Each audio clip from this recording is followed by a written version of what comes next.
if they can take away this property, which will then go in the coffers of a company which is not American, it was never put out for American bids, it will go to Sintra and Zachary, and we'll be paying for that, not 50 years, but probably 100, because they have an option to extend this beyond the 50-year period.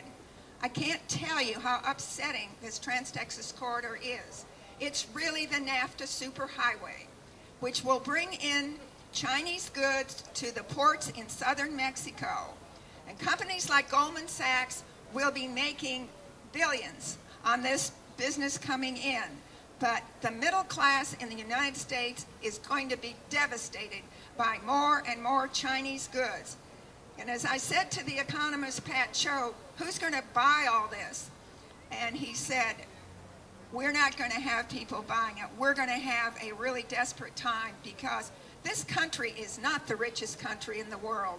We are very indebted to many nations, and we need to make our politicians aware that they've got to start thinking about our country instead of big global multi-businesses.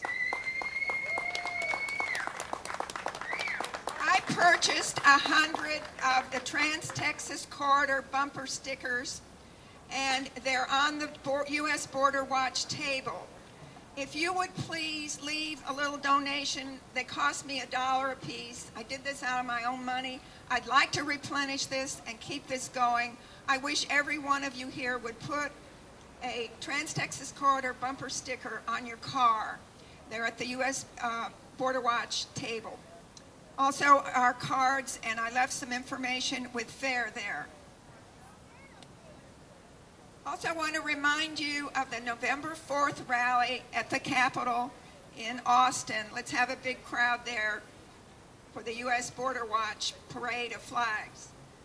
And there'll be many speakers.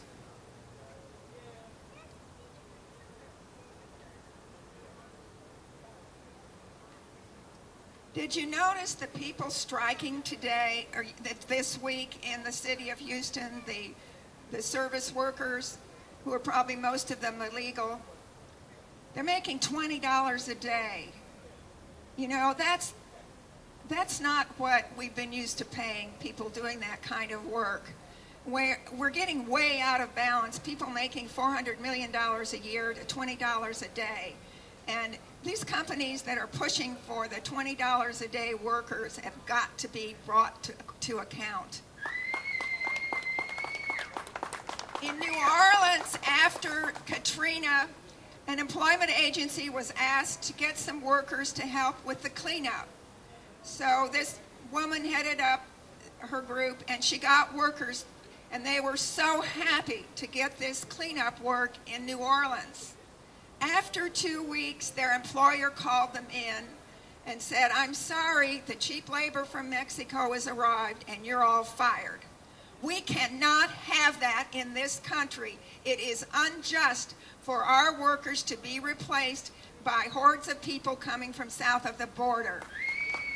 Let's get to work on our politicians and become active more than ever this year to stop this flood of workers that we don't need. There are plenty of willing workers, but they aren't yet ready to pay to go to work for $3.75 or $4 an hour, and we've got to change the whole concept of the global corporate system. So I really appreciate being asked to speak, and please support the Minutemen, U.S. Border Watch, and Texans for Immigration Reform. We need all your help, and let's make next year different. Thank you.